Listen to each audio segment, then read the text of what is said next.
Good morning. So we can start with next lecture today, which is lecture number 23 on explainability, paradigms, and the evaluation. So on Monday, we briefly described about the methods of explainability, but we did not go through and try to understand, okay, how do we evaluate something like this, or give a more analysis, let's say, about what explanation really are. Analysis, or maybe definition is the right word. So what we'll be doing today is those two things, which is we'll go through and try to understand what explanations are and what we expect out of them, and finally how to evaluate these explanations. Before that, just a few logistics. Today morning, I just reached out to a lot of people regarding the extra credit. I think I had about 11 people who had emailed me about extra credit. So I went through and emailed them. So if you're one of them and you haven't received an email in the morning, please let me know. I'll also make an announcement on Piazza or on Canvas as well. Next is about the exam itself, which is going to be on May 1st. We discussed this a little bit on Monday. But technically, the important part is that if you are reconsidering whether you want to take the exam or if you want to use a project for the exam, then please let me know before this week. And so I think April 15th is next Monday. So if you can just let me know before then, it'll be good. Otherwise, you'll be logged into whatever you have mentioned within the project progress report, essentially. Till now, one team has mailed me regarding whether they want to change their setup from like they'll only take exam to something like they'll use the project for the exam work. All right, so that is about the logistics part. Now we can move on to the lecture itself, which is about talking about explainability. So the first part of this, which is going to be the types of explainability, there's going to be a bit of how do I say it, like philosophy associated with it. Like till now, most everything we have seen is a lot more regarding the exact techniques and methodologies, whether it is like architectures within deep learning or before that with nearest neighbors or k-means clustering or GMMs. They were all specific techniques that we were then using in order to solve a particular problem. But in the first part of this lecture, we'll delve a little bit more into the philosophy part of what explainability is. The reason is that this is a much newer topic in terms of trying to understand deep learning algorithms. So till now, whenever we talk about k-means and GMMs, there's a very specific theoretical understanding that we can develop about these methods. But when it comes to neural networks, it's not as much. Like the trillions of parameters makes it very, very difficult for us to understand. And that's where explainability comes into picture, right? So the entire point of explainability is to try to understand something that does not have a very easy theoretical bound associated with it. And hence it's a much newer topic that currently exists, and we don't know what the right techniques and methods and everything are.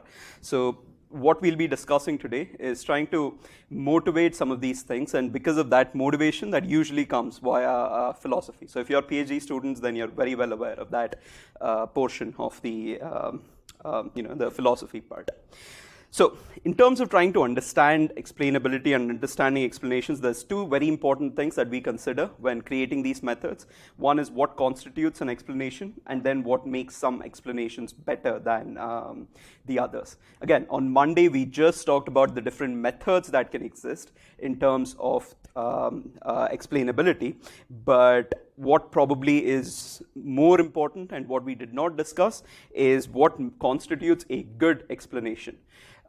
We talked about saliency via occlusion and let's say GradCam, and we differentiated the two based on the computational capacity, that it's very hard, it's very expensive to do occlusion-based saliency. Hence, we can do a single pass and a single backward pass and use something like GradCam, for instance. But we never talked about which is better in terms of what an explanation actually is. And that's something that we'll look at or we'll try to analyze today.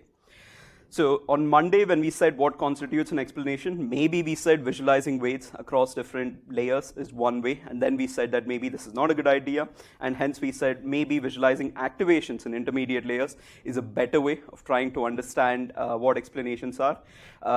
We also said, okay, what makes a good explanation is essentially it's a subjective analysis that I need to go in the convolutional fifth layer.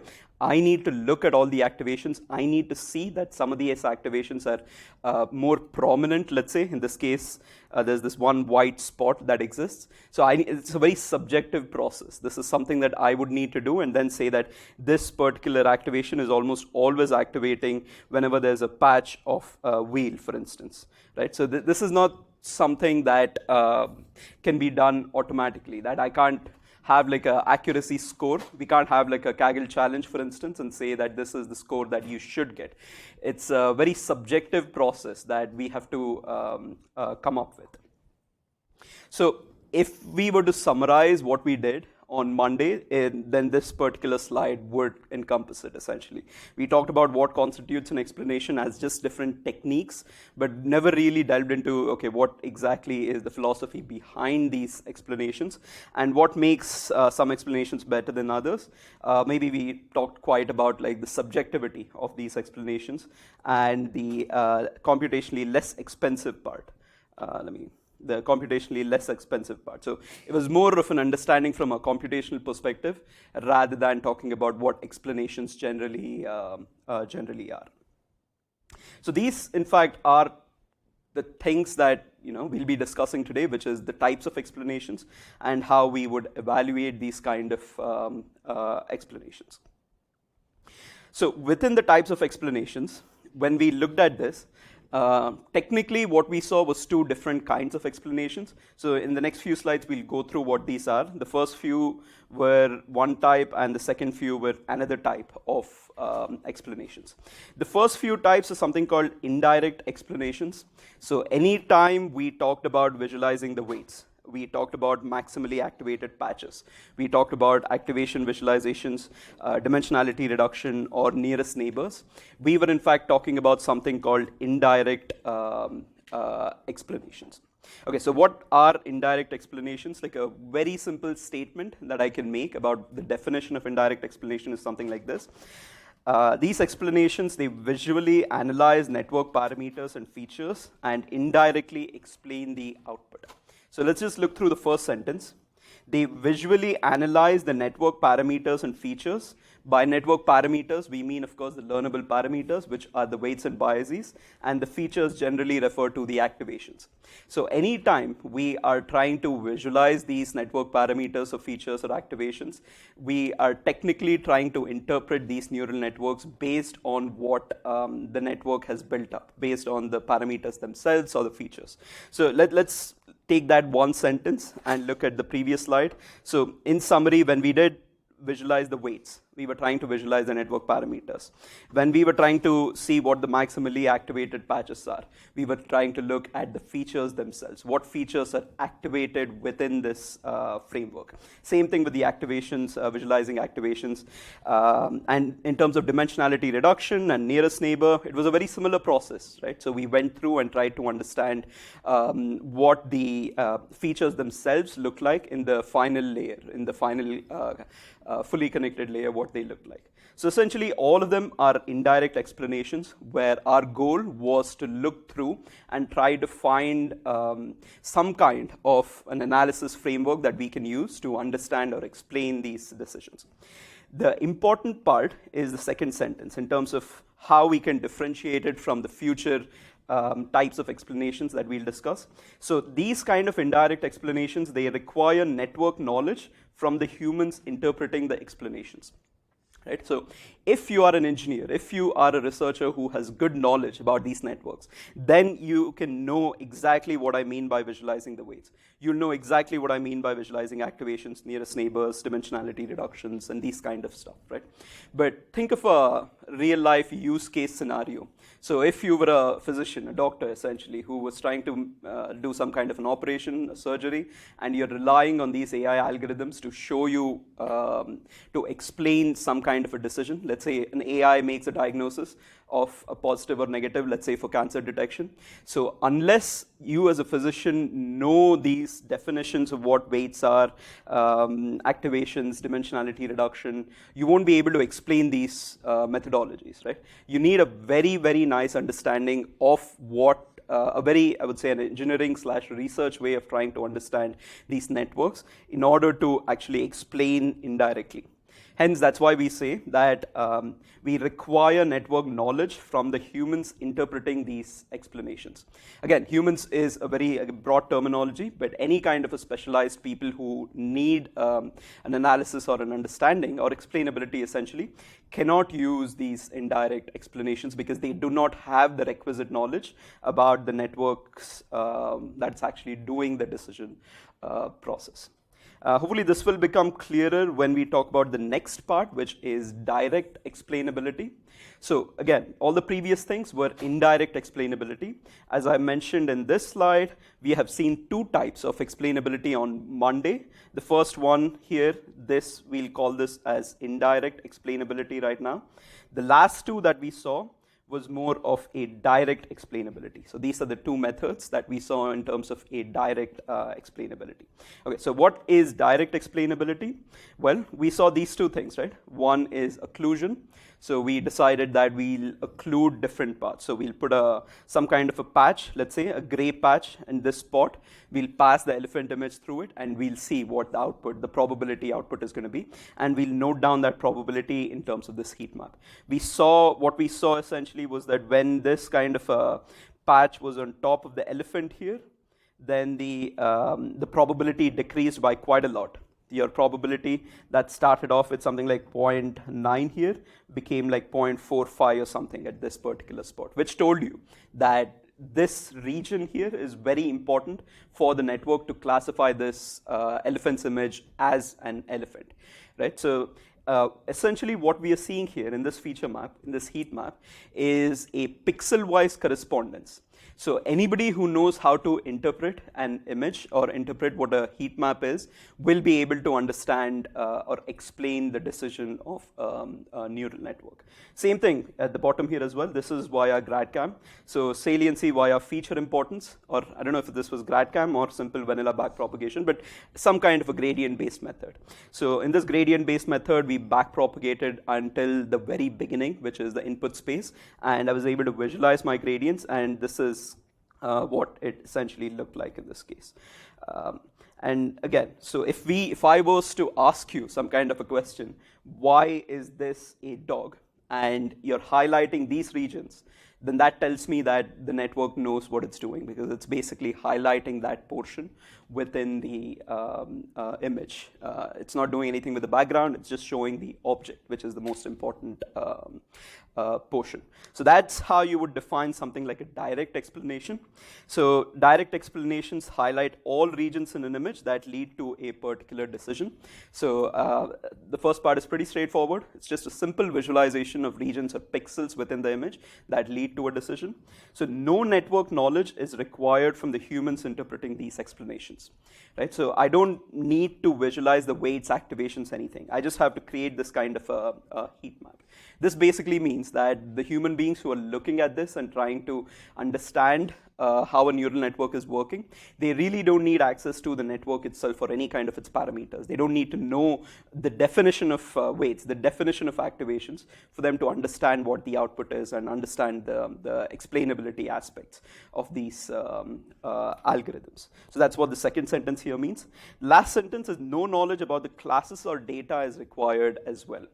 Again, this seems a little bit more involved sentence, so I'll come back to this sentence when we talk about targeted explanations, which is the next type. But essentially, no knowledge about classes. So in this case, I can just simply ask why elephant or why the predicted class, and it can give you this kind of a heat map, this kind of an explanation. That's more than sufficient in order to get the method itself, right? So just compare how it was with indirect explanations. You needed knowledge about the network. You needed knowledge about the weights and parameters. Direct explanation is a very straightforward, simple, let's say, heat map in terms of vision, where it just tells you what the output is going to be. You don't really require any knowledge about the network, about their data, about classes, or anything like that. So in this case, no knowledge of elephants or any other class is required in order to interpret this. Again, this slide is going to make more sense, especially this sentence is going to make more sense when we talk about the indirect explainability portions. Any questions about these things? Everything we discussed on Monday is going to be something which falls under these two categories, which is indirect and direct. Any questions? Yes.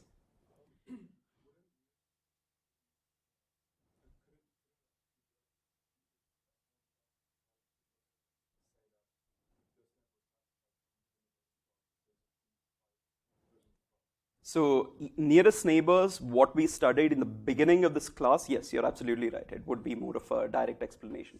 But nearest neighbors in this case, the way we have done it, if you remember, is we took the final fully connected layer, the embeddings of the final fully connected layer, and said that the embeddings are similar. These two embeddings are similar. So that basically means, I think this is the wrong image that I've put. If you go back to previous lecture, you'll see that this was the nearest images in the pixel space. There's a nearest neighbors in the embedding space. So in this case, when I'm talking about the nearest neighbors, I'm talking about the embedding space rather than in the nearest, in the pixel space. But you're right, if it's about pixel space, it is going to be a direct explanation that can exist.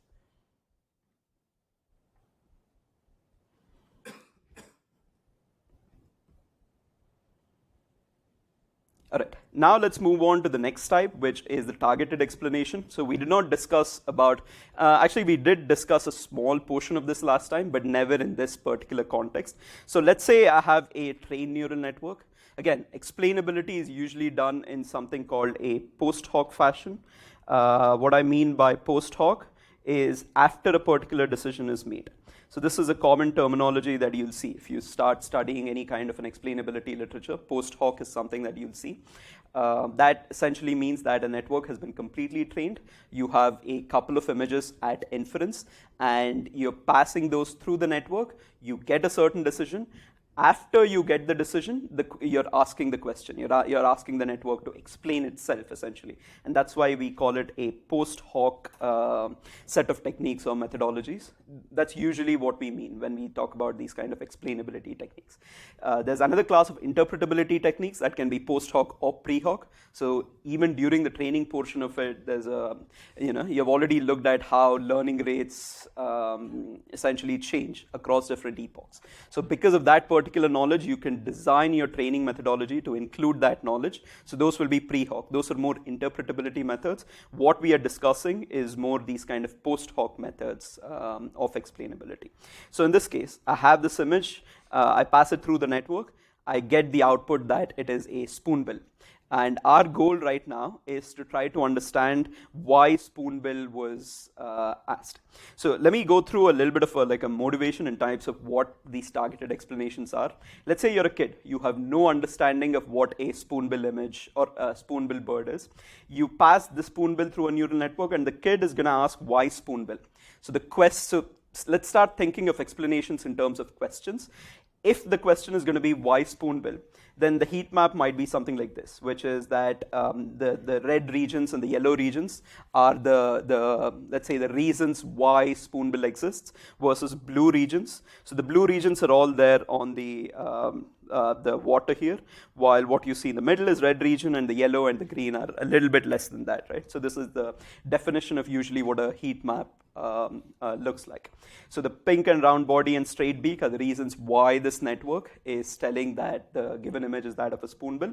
And that essentially is the role of explainability in this particular case, which is you need to explain the decision of the neural network.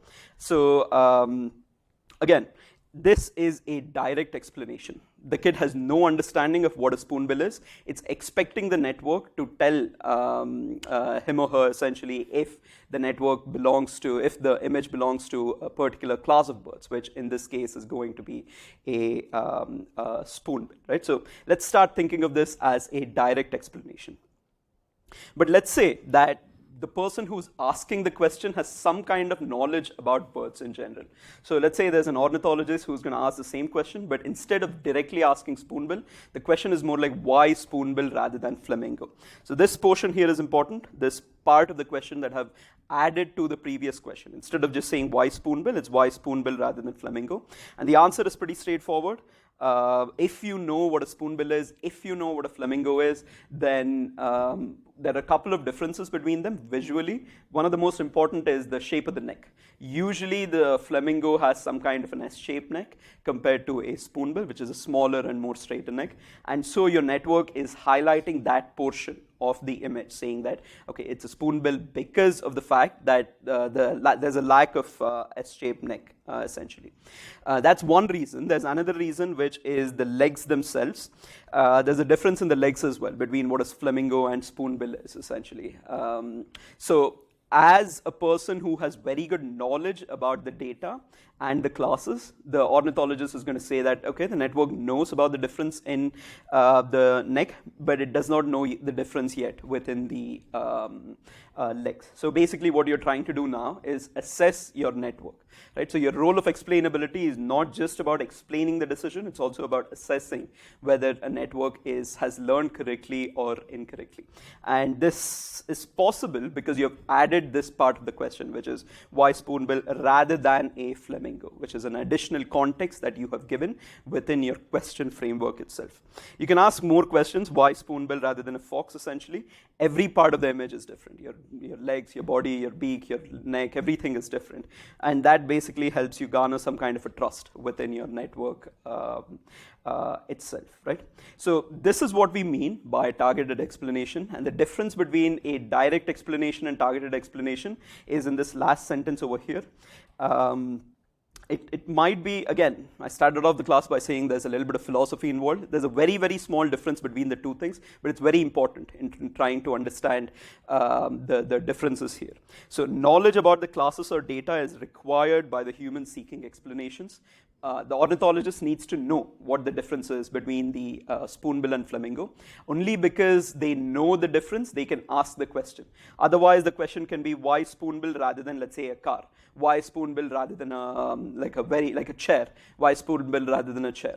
These are not contextually relevant or good questions to ask. You can ask that question, and I'll show you later down the line. The answers are going to be very similar to the direct explanation. But essentially, if you can ask contextually relevant question like a flamingo, that is when it becomes like a that is when you can show that you have knowledge about the classes or data.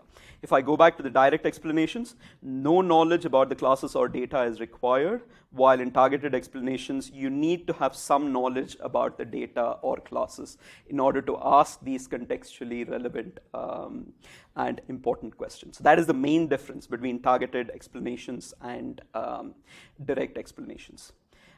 Any questions about the definition?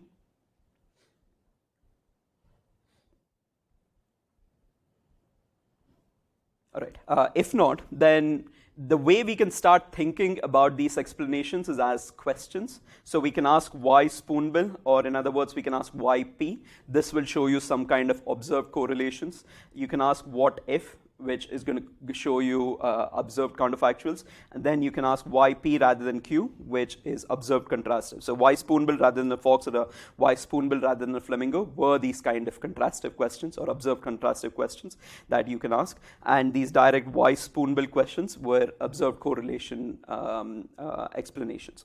So in the beginning of the slides, I was showing this kind of an image. So if you look at this image, we saw this in GradCam, and we'll bring this back throughout this lecture. If this image is that of a bull mastiff, then you can ask the question why bull mastiff, and this region is going to be highlighted. You can ask what if bull mastiff was not in the image, and again, this is part of the counterfactual question. So you can ask this, and if you can ask the question what if bull mastiff was not in the image, then that means that the network would have made a decision based on the cat, right? The result would have been a cat, or the prediction would have been a cat, if the dog did not exist within the image. Next, you can ask why bull mastiff rather than boxer, and it will show you. Look at the difference between the grad cam here on the left and this contrast cam over here. instead of showing this region, which it was before, it's showing the bottom region here, which is the jowls of the dogs. That is how you can differentiate between the two breeds, boxer and a bull mastiff. Of course, it's not a boxer as well because of the fact that there's this huge cat that also exists within. But this is more of an artifact about the method itself rather than the difference between the two things here.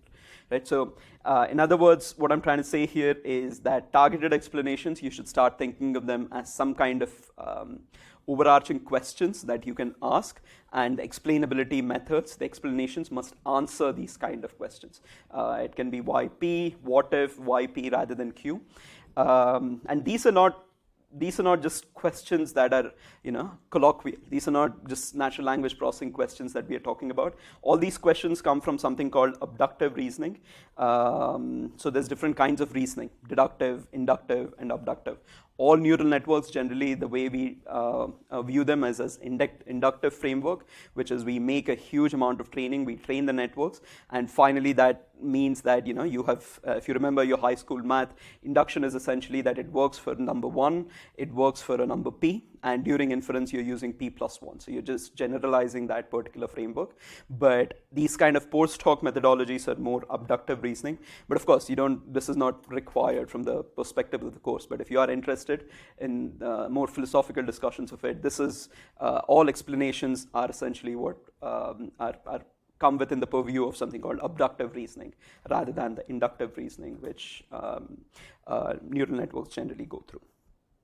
All right, with that, let's move on to more technical aspects of what we have talked about within the targeted explanations. Because again, when I show these results, right, these are not something that I've gone through and shaded it myself based on the question. It's actually based on a set of algorithms that we can construct using existing algorithms that we have learned. So if I were to look back at GradCam, instead of thinking about it as some just a method that does pixel importance, I can say that it does YP. It gives you solutions or explanations to the question why P. So I can ask the question why bull mastiff in this particular case, and I can expect this kind of a heat map or a output. And if I take that heat map and overlay it on top of the image, that is essentially what you are being shown in this particular case. Again, very quickly, recap essentially for this. Given some kind of a predicted logic, let's say YC, I can backpropagate that logic within my neural network framework. And what I mean by backpropagating is I can take this logic over here, I can backpropagate it across the fully connected layers, and there's going to be a convolution layer. The last convolution layer is what we usually choose. We backpropagate it until that point, and then we say, and when we backpropagate it, we get gradients, right? So we are at this stage when we backpropagate it, which is dou YC by dou AK. We are backpropagating it with respect to the activations. We take every single channel, gradients from every single channel, sum them up in order to get our alpha KC, which is what this summing is showing you. Summing and averaging, 1 by Z. So we are averaging across each channel in order to get this alpha 1, alpha 2, and so on.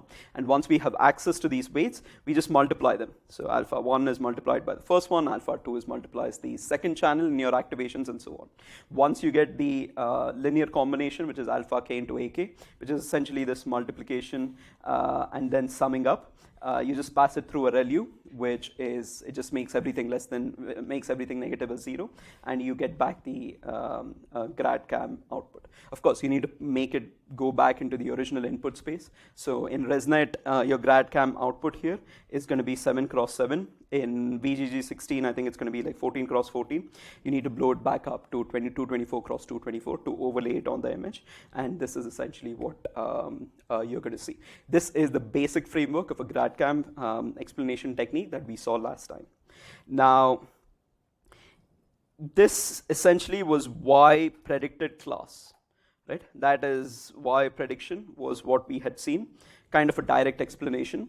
If we want to convert it to a more targeted explanation, we need to now start asking, so all direct explanations are basically YP. Right? So this kind of a YP is being answered right now by GradCam explanation. If I want to start asking different kind of questions, if I want to ask why blue jay, for instance, now it becomes a more targeted explanation. For the same image, dog, I can now backpropagate instead of boxer, I can backpropagate any logit yc in this case, or yi basically. So, sorry, there is some issue here with the formatting, but essentially the yi part is essentially what you're changing. If I go back previously, it was yc, right, which was a predicted class. Now you can backpropagate yi, which is any class that the network has learned. You can start backpropagating it. Now, of course, you're going to be asking the question, does it make sense to backpropagate, let's say, something like blue jay, which is a bird? It does not. And that is a problem here. If you backpropagate y blue jay, you're probably going to get the same output that you did as before. It's going to use the same set of features, or it might use some features here, here, here, and so on. It might not make too much sense to ask the question why blue jay in this particular case, but you have the option of asking why blue jay within these explanatory frameworks. This is where maybe you want to use the other kind of questions that we talked about, which is what if and yp rather than q. So the way you would get the counterfactual cam, so in this case, what if bull mastiff was not in the image, is by negating your gradient. So instead of backpropagating yc that we did via grad cam, we are now backpropagating minus yc within the entire framework. That's it. So within the GradCam framework, everything else remains the same. You'll get your alpha k, you'll multiply alpha k via your activations, ReLU, everything is going to remain the same. It's just that while you're getting alpha k, instead of directly backpropagating the logit yc, you're now backpropagating minus yc, the negative of the logit, and you will be getting this kind of an explanation here. Question? Yes? Alpha k is the weights. So within the GradCam framework, we backpropagate a particular logit to the last convolution layer. If I average across this particular channel, let's say this channel is of the size 7 cross 7 cross 512, right? So alpha k is, you're going to average 7 cross 7. So at the end, it's going to be 1 cross 512, where this is alpha. So that basically means it's a vector of 512, where this is alpha 1, next one is alpha 2, alpha 3, and so on, which is what we have shown here. Each element is an average of the channel. That alpha now multiplies the activations in order to get the explanation.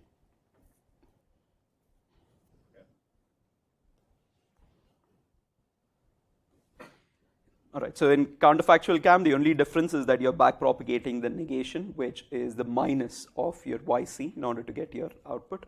The next one is contrast cam. So instead of backpropagating the logit or the negative logit, you'll be backpropagating a loss between the predicted class and some kind of a contrast class. So if I were to ask a question, why bull mastiff rather than a boxer, then that means that I'll create some kind of a, let's say, a cross entropy loss. In neural networks, the most commonly used loss function is cross entropy.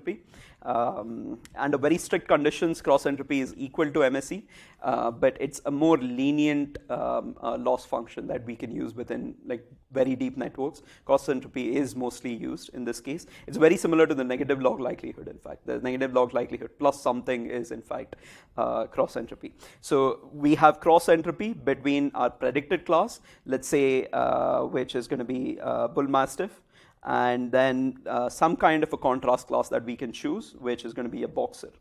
Right? So I can take a cross entropy loss between those two, which is jp comma q, which is a loss function, and I can backpropagate the loss within the GradCam framework, and I'll be able to get this kind of output. Again, everything is exactly the same.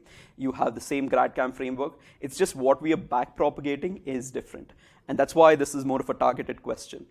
We know what to backpropagate in this particular case because we are asked the question of why p rather than q, and you'll be able to get this kind of a heat map of the results themselves.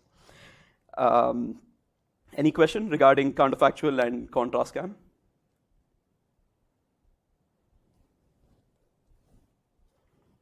All right. So we can, in fact, not just within the contrast cam framework, we don't need to backpropagate some contrast class Q. We can backpropagate the same class P. In other words, sorry, this should have been JP comma P in this particular case. And what you're essentially answering is it highlights the confusing regions within the image. So why not bull mastiff with 100% confidence is the question that it will be trying to answer when you backpropagate the same class. So in this case, the fact that this cat exists here makes sure that the network will not predict with 100% confidence that it's a bull mastiff. There exists some other big part of the image that is not a bull mastiff. That's in this case, I think it's a tiger cat is the exact class within ImageNet. Also, the small region here, it's not very sure. Maybe it could have been a different breed of a dog. So all these regions contribute to the fact that your output may not in fact be that of a bull mastiff. So there's different ways we can construct these questions and we can expect these answers. So just going through a few of these examples in this case, the first thing is something that we saw. So these portions here, which is the input image, is essentially what we are passing through the network. The next one is the GradCam outputs. So if I can say why spoonbill, then it shows the red regions, the regions within the spoonbill itself as the solution. Why bull mastiff is the face of the dog. If I ask why, if I show a no left image and ask why no left image, it shows that there is this kind of a horizontal line, and this is the reason that it would be no left. Same thing with if I'm showing like a Bugatti convertible as well. Why Bugatti convertible? Then the fact that it's the back and the front is going to be different, right? So these are very good explanations. Every single thing here is human interpretable. But if you want more of an idea and if you want to understand if the network has actually understood what it's talking about, this is when you start asking these kind of contrastive explanations.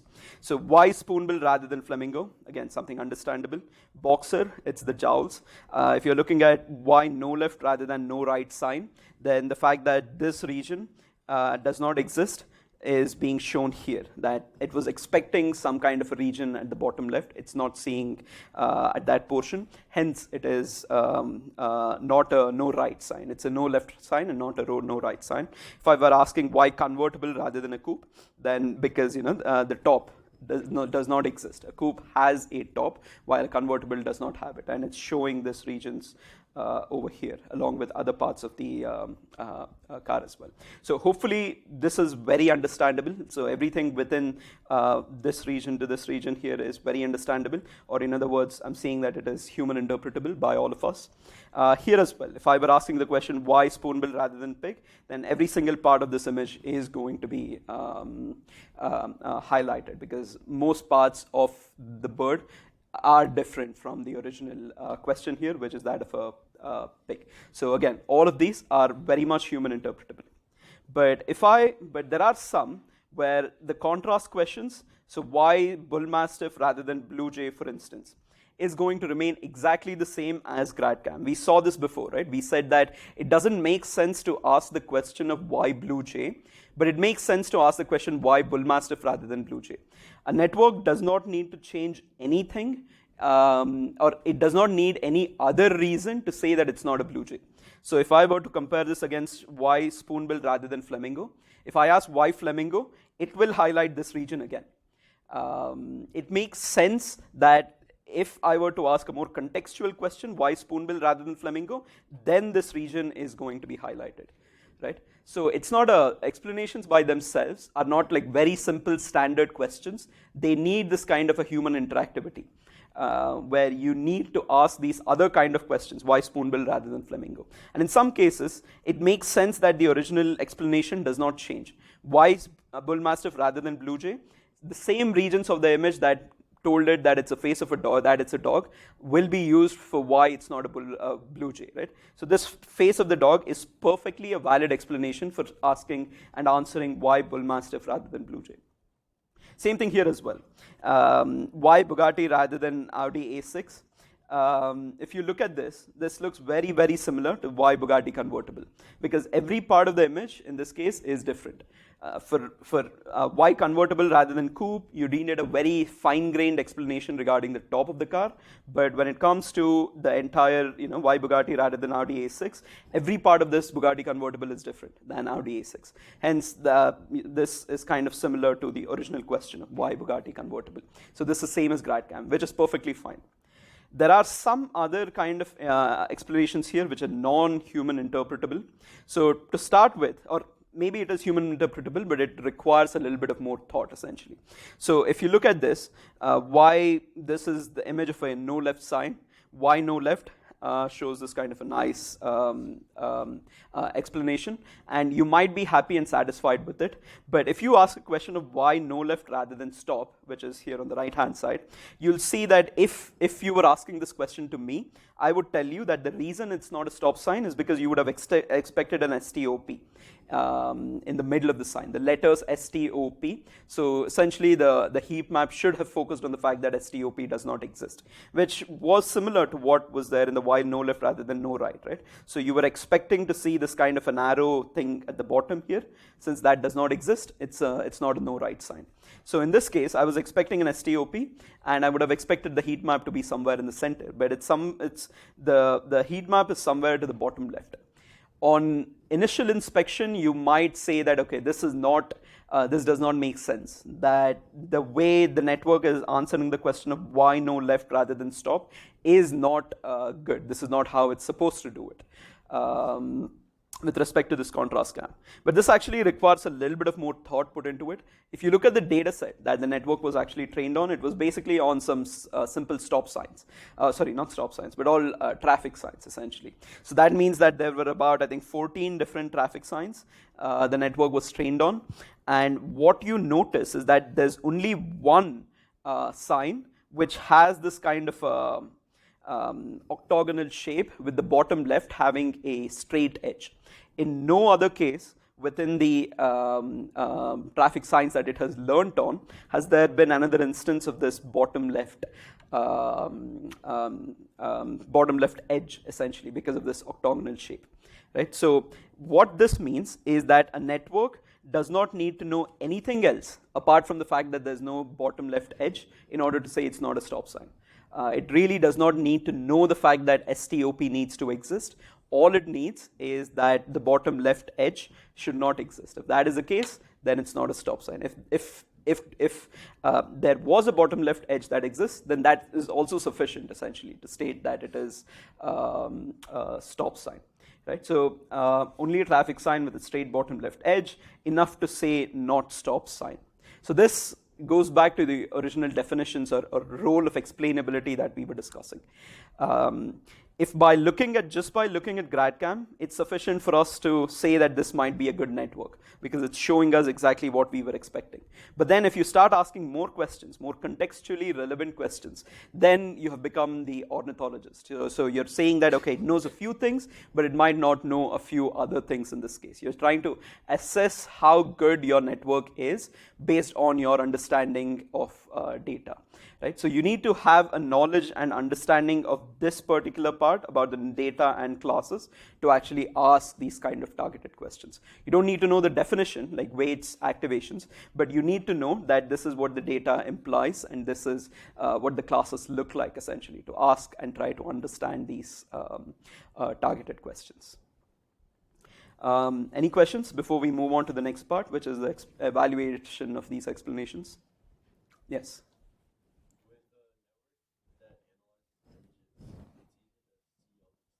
Mm-hmm.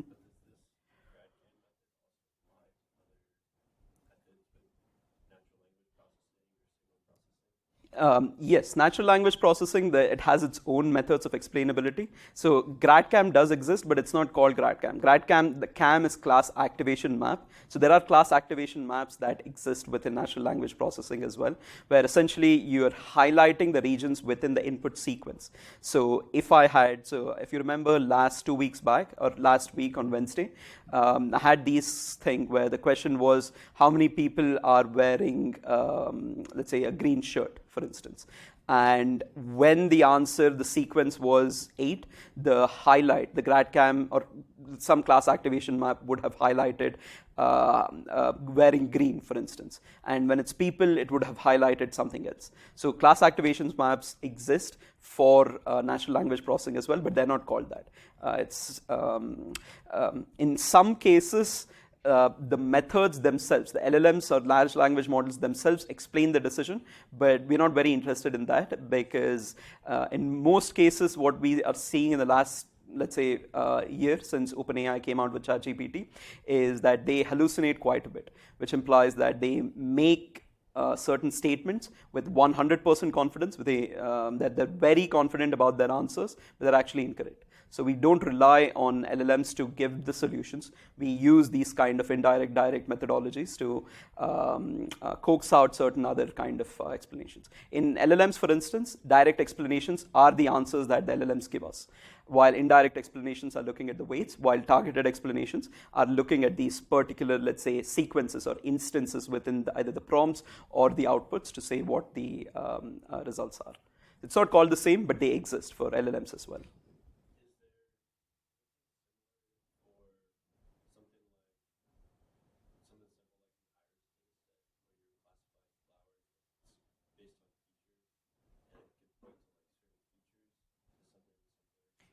In Iris dataset, I would say that if you're using a logistic regression, just looking at the W is your explanation, because your W is multiplying your W transpose. There's an X plus B, and then there's like a sigmoid, right? So just the W part is multiplying X. So X in that case, I believe there's like 4 features. So your W will have a 4 cross 1 vector. The first element of that vector, let's say, is 0.7. So 0.7 multiplies, let's say, the sepal width. So this tells me that the importance score of my sepal width is 0.7. That is 70% of my output is going to depend on this feature. So just the number of W1 is the explanation in that particular case.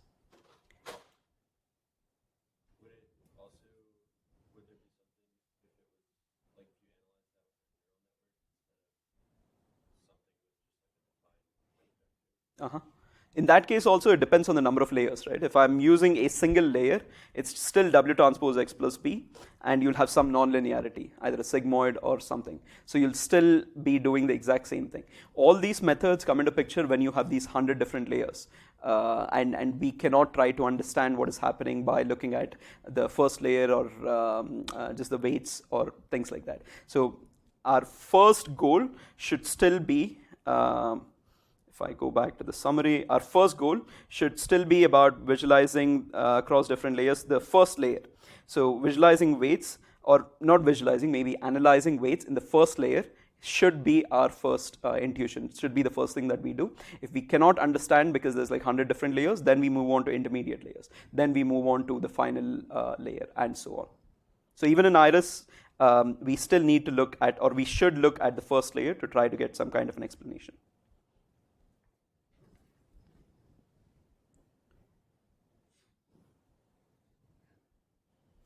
All right. With that, we move on to the second part of the lecture, which is some kind of evaluating our explanations. So in this case, let's start by looking at 3 very large classes of evaluating these explanations.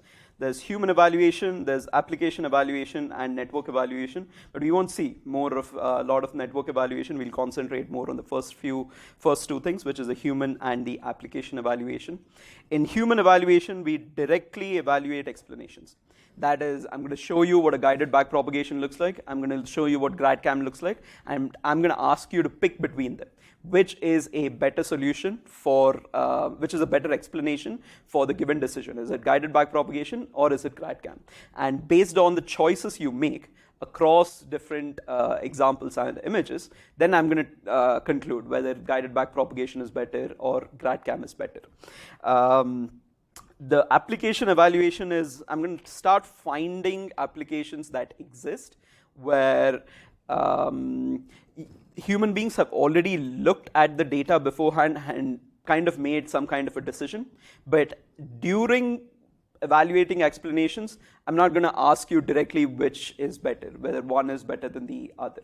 So that is going to become a little bit more clearer when I talk about what these applications are. Let's start with the first one, which is human evaluation. So one of the things that on Monday we discussed was the difference between vanilla backpropagation, deconvolution backpropagation, and guided backpropagation. And I made a very simple statement, which is that guided backpropagation is cleaner and usually better. And that was a very subjective thing, right? But that was my evaluation. That essentially was me telling you that one is better than the other two, which is guided backpropagation is better than a vanilla backpropagation or a deconvolution backpropagation, right? So that was something of a subjective human evaluation technique, but I was the only subject. I was the one who was telling you this. But essentially, that is what human evaluation is. You're given n number of different explanations for the same image, and you're asked to pick what the better explanation is going to be. Now, hopefully you already see what the problem with something like this is. So how do you actually evaluate this subjectivity? Cleaner explanation or classed as a discriminative explanation? So in this case, it's sometimes easy, for this case at least, it's easy to see that guided backpropagation is better. But I had also made another statement, which is that deconvolution backpropagation is better than vanilla backpropagation. And this is a controversial statement. Some of you would agree with me, some of you would not agree with me, right? So then the question becomes, okay, why would you not agree with me? And the answer should be something based on these two questions. Should it highlight the whole cat or only the face of the cat? So if you look at deconvolution backpropagation, it's very easy to see. The face and the eyes exist quite well, but within the vanilla backpropagation, the entire part of the cat is in fact highlighted. So if you were looking at the second question, should it highlight the whole cat face or only the face of the whole cat, then maybe you might have chosen the vanilla backpropagation. These are not questions that I should give you. When I'm designing these kind of explanation experiments to evaluate, I shouldn't specifically ask you, should it highlight the whole, pick the ones that is highlighting the whole image. Because as a researcher, let's say I have come up with this method of vanilla backpropagation and deconvolution backpropagation already exists. So if I ask you to highlight or pick the explanation which shows the whole cat, then that means I'm biasing you. So I'm biasing you towards my explanation method, which is not a good way of constructing experiments at all. It's not this is not a paper that should be either accepted or read by anyone, because the entire experimental setup is biased, right? So I should not ask you these questions when I'm designing the experiments.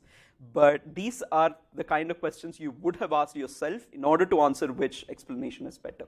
So it's a very subjective process, and that subjectivity is reflected in how the results are shown as well. So how do we overcome it? Well, similar to any kind of a democratic setup, the best way is to ask a large number of people. Instead of just, let's say, me telling you my opinion that deconv is better than backprop, I create a poll and I ask everybody here which is better than the other. That is basically what we mean by asking a large number of human beings the same question, which is better for this particular image. Also, you have to make sure that the people who are answering this question are unaware of the goal. So in my currently, my goal, if I've developed the method of vanilla backpropagation, is to make sure that I'm writing a paper and I say that out of, let's say, 60 people, about 45 people picked my method compared to something like deconv backpropagation. That would be my goal. I want to say that vanilla backpropagation is better. But I need to make sure that the people who are doing the actual labeling, they are unaware of that particular goal. We also need to guide them through with questions, and what that means is, I'll show you here in the next slide. In general, the best possible way of actually doing something like this is to use something like Amazon Mechanical Turk in order to construct these questions. We ask a large number of human beings the same question, and we make sure that the humans are unaware of the goal. As you know, in Mechanical Turk, if you have seen it before, if you have used it before, you just go online, there's a number of tasks, I think they call it like hits. You just go in and answer these questions, you make a certain amount of money, and you're done. You're not really aware of goal of what the researchers are trying to accomplish within that task. So one example is GradCam. Now GradCam, I think as I mentioned before, came out in 2017. Until this point, one of the better methods of explainability was guided backpropagation. So then the question became, okay, you need to compare GradCam against guided backpropagation and then report those results within the paper to show that GradCam is better than guided backpropagation. So this is how the authors did it. They took about 90 images. So again, ImageNet has about 150,000 images. They randomly picked 90 images and they showed it to 43 Amazon Mechanical Turk workers. So each person in Amazon Mechanical Turk, they looked through 90 images and they were asked this kind of a question. So they were told, and this is what I mean by guiding them through the result, they were told that the input was this jockey riding a horse, and they were told that there were two robots, which is basically neural networks, that predicted the result as a person, and robot A based its decision on this part, robot B based its decision on this part here, right? So both of these are essentially stating that it's a person, but the explanation for these is different. Again, the way the explanations were constructed is that there was a single neural network, and you pass this image, you get the output as a person. It's a post hoc method. Using guided backpropagation, you backpropagate through the same network in order to get, let's say, this result, and you backpropagate the same in order to get this result. But when the researchers were doing this on Mechanical Turk, they said it's two robots, robot A, robot B, right? Because it's not easy for people who have never seen what a neural network is. You cannot explain this process to them. So you need to now say that, okay, there's one robot, which everybody understands, there's another robot. So in a way, neural network, even though there's a single neural network, the way you frame the question becomes very important, which is that you need two separate robots to give you these kind of explanations. That is essentially how the authors kind of created these questions or this task. And that's very important, right? Because we need to guide them through the questions very well. When you have set this up, now you can have these 5 options that the Amazon Mechanical Turk workers are now going to pick, and based on that you can say whether one method is better than the other method. Since you have 43 of them and across 90 pairs, the total number of questions that has been answered is in fact 43 multiplied by 90. I'm not sure how much this is, 49, maybe something like 3,600. And based on 3,600, let's say about 2,800 people picked GradCam, which is, I think this was GradCam. So robot B seems slightly more reasonable than robot A. If they pick this, then that means that their method is like, I don't know, they would have said that our method was picked 70% of the time compared to something like guided backpropagation. So you have a number right now that you can put within a table.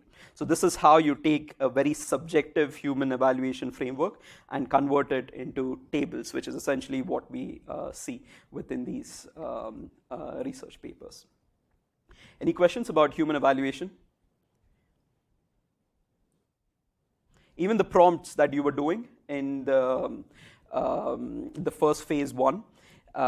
Again, these kind of simple classification networks that was there a few years back. Now we have more foundation models. SAM is one such foundation model. So you were not evaluating them. You were generating ground truth for yourselves.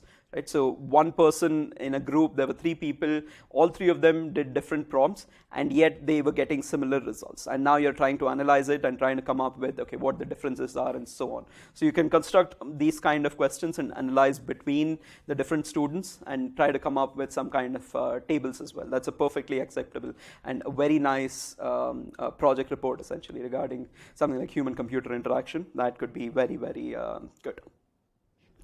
But even within this evaluation setup, we haven't really, overcome the based on definition of explainability as answers from humans. So this is a pro where we know that explanations, when the very first slide on Monday, we talked about explanations particularly being catered towards human beings, towards people who are asking for these explanations. So this is the perfect kind of evaluation setup that you need in order to construct explanations. But there is a problem. These kind of questions are not really answered. So yes, we have about 43 people, but we don't know the choices being made by the people. One person may be looking at which is the most aesthetically pleasing explanation. Another person might be looking at what is the most class discriminative explanation. Maybe there could be biases. So if the researchers had not put, let's say, 5 questions here and only put 3 questions, this is going to be different, right? If you follow politics, you'll always see that some people want like a ranked choice voting, other people want just a simple majority. There are many different ways that you can set up a particular poll in order to find the solutions that you want. So there can be a lot of biases based on how the researchers are constructing these questions and how many answers are sufficient. Maybe it's 43. In 2017, for instance, 43 was sufficient with 90 question answer pairs. But these days, you're not going to be, depending on which conference you're going towards, you won't be able to publish papers with these many results. You need a lot more validation data and evaluation in order to construct these answers. So further along you go, you need validation from more people, essentially. And these are not easy questions to answer in terms of human evaluation. Again, I'm not saying that all these questions exist within human evaluation, and that's why we go towards application evaluation. In fact, the best evaluation strategy is still this kind of a human evaluation. The next two things, which are application and network evaluation, are alternatives that we can use. We can reduce the bias due to questions by not asking humans themselves to evaluate between explanations. The previous one, we directly showed what the explanations are and asked people to evaluate them. Maybe we can find other applications where human beings are not asked this kind of evaluation strategy, but they have looked at the data beforehand. We'll talk about two such applications, which is gaze tracking and pointing game. There are a lot more applications, of course, but we'll just be discussing about these two things right now. Let's talk about gaze tracking, which is, again, now we are in the application evaluation. Any task that requires human in the evaluation loop without directly having humans measure explainability is the definition of application evaluation. So there's this whole application called gaze tracking. Human beings are shown this kind of image. You wear a specialized headset. These days, of course, there's Apple Vision Pro, for instance. When you wear something like that, it can track your gaze. So given this image, most people will look at, a lot of people will look at this traffic sign, apparently these stairs, this cars here, and so on, right? So this is essentially what some people have been shown an image, and they have looked at all these parts of the image. That is what this image is showing you. I think each red here is one person. That person at, first second saw this portion. Next second, her gaze shifted to a different part, then their gaze shifted to this part, and so on. So this is how gaze tracking is generally done. This white, for instance, is another person. Person number 2, at different instances of time, they were shown seeing the same image. They looked at different parts of the image. And this is like a heat map that can be constructed, where most of the people were looking at this region, which is the traffic sign, which makes sense. Across more time, more people looked at a traffic sign because most probably they were situated like this makes sense. If you're in an intersection, this is the most important thing that you need to concentrate on, and that essentially is what a gaze tracking does. So given an image, humans tend to focus on the salient regions. So when we are doing something like this, then this means that given this image, human beings have looked at this particular image and they have made some decision, some unconscious decision based on a bias where they have looked through the salient regions, right? So this means that when we are trying to explain a neural network's decision, the network has to look at this portion more than any other portion. So if we can say that the explanation is looking at this portion with a higher, let's say something like mean intersection over union, then that means that it is a better explanation because it is concentrated on the salient regions of a particular image in order to make the assertion that it is some decision, which makes it a good explanation. So that is one way of thinking about an explanation. Even though human beings have not looked at this particular explanation itself, they have looked at the image beforehand and decided what the salient regions are going to be.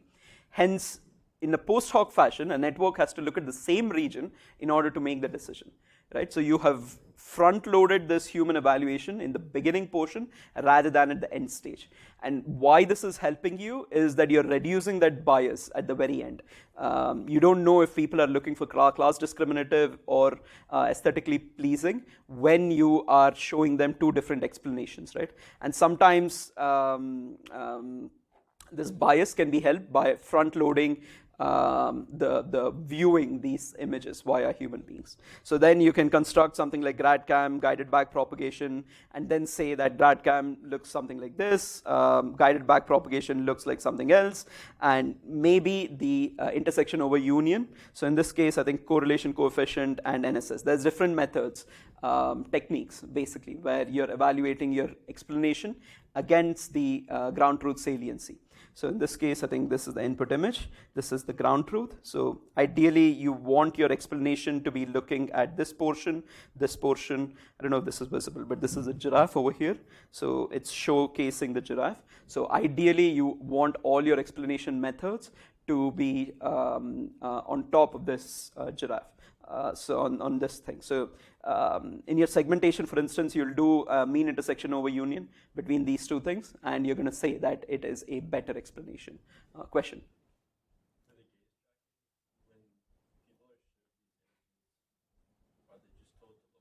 Yes.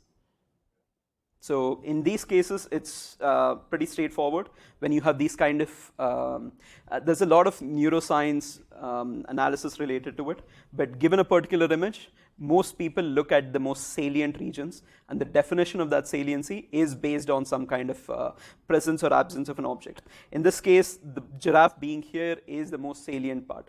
Everybody looks at the giraffe in this particular case. So if our goal is object detection at the very end, and we are looking for an explanation for object detection, then the network has to look at the giraffe later down the line.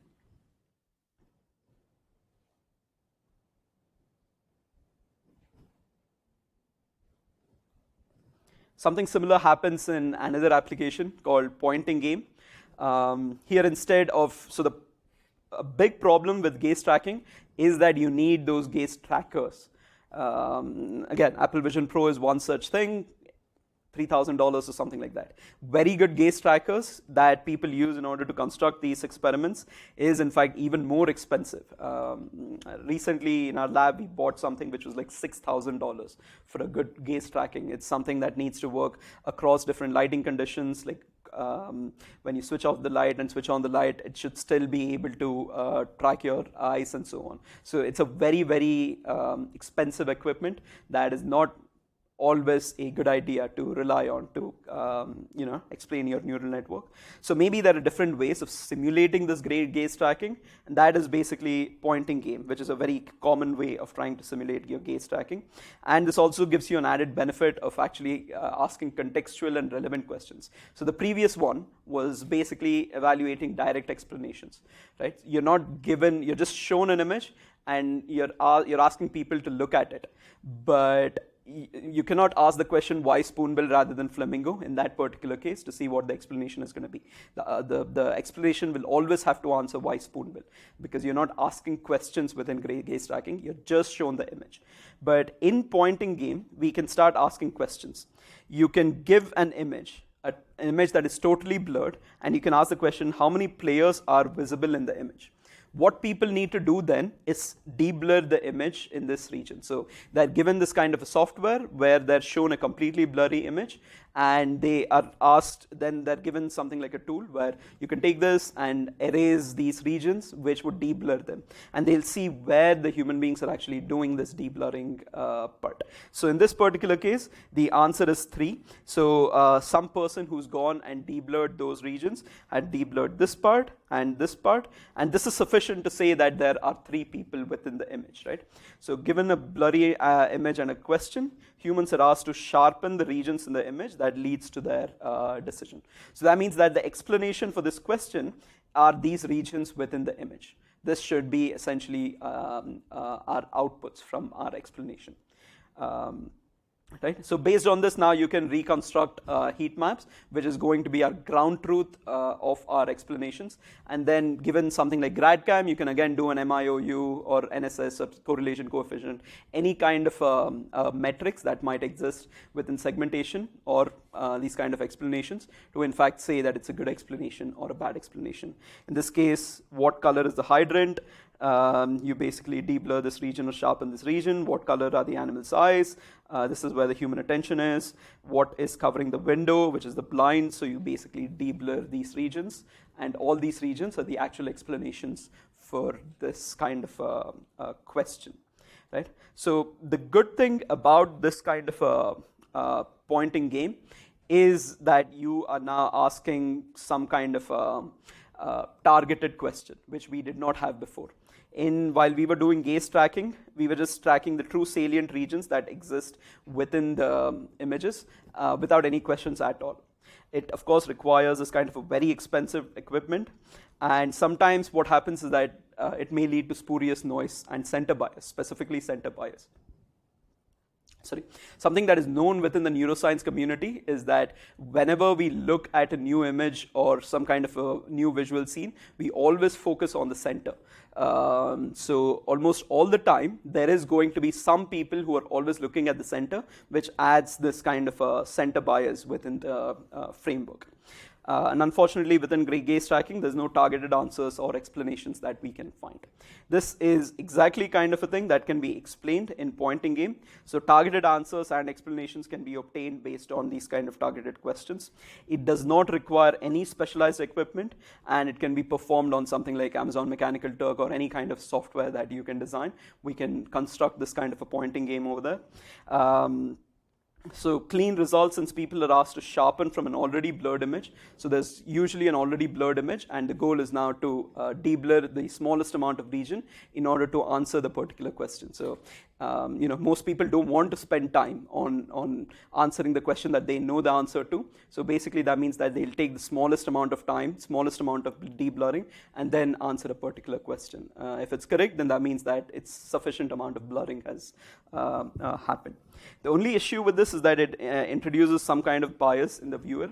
So as soon as we start asking these questions, what color is the hydrant and stuff like that, maybe it introduces the bias. So they don't know if they have to, I think this is a better example here. They don't know if they have to go through the entire window and deblur it, or they only do at the top half or the bottom half. So this creates some kind of a bias within the people who are doing it, and now you're back to what we started off with in Amazon Mechanical Turk. So even though pointing game is a much better way of doing it, there are a couple of cons as well. And that's true for all these methods, by the way. There's no one good evaluation metric that I can tell you is this is the best, that this should be how evaluation has to be done. As I said before at the start of the class, these are still new methodologies. There's no one accepted way. Some researchers will use one technique, other researchers will use other kinds of technique. The last big taxonomy is the network evaluation. We won't talk about this as much because the way network evaluation is done is it does not require any kind of visualization or creating explanations at all. We create these kind of applications, and this sentence here, based on the idea that networks that perform certain tasks are implicitly explanatory. This requires a lot more motivation and philosophy basically to explain, but we kind of attach two things together: the idea of robustness and the idea of explainability. And we say that more robust a particular network is, more explainable it is going to be. Again, that's a very empirical statement that has been made. There's no, in early signal processing works, we always had this analysis of sensitivity. And we said that we need an analysis of sensitivity to something like inverse methods within matrices, right? So it's very important to have all these things. Once you have those sensitivity analysis, then you can say one method is better than the other. It's a very similar statement here as well, where we have said robustness is equal to explainability, but we won't talk more about it. I've listed a few papers here, but again, it's not really important from the perspective of either homeworks or exam. It's something that you can go through in your free time if required. But essentially, you design tasks that intersects between explainability that does not require humans for evaluation. Technically, if your application is looking for anomaly detection, a network that does better anomaly detection is going to be more explainable, is the kind of the implicit statement that we can make, but it's not something that we'll go through within the context of this course itself. This is a very nice paper, by the way, Towards a Rigorous Science of Interpretable Machine Learning.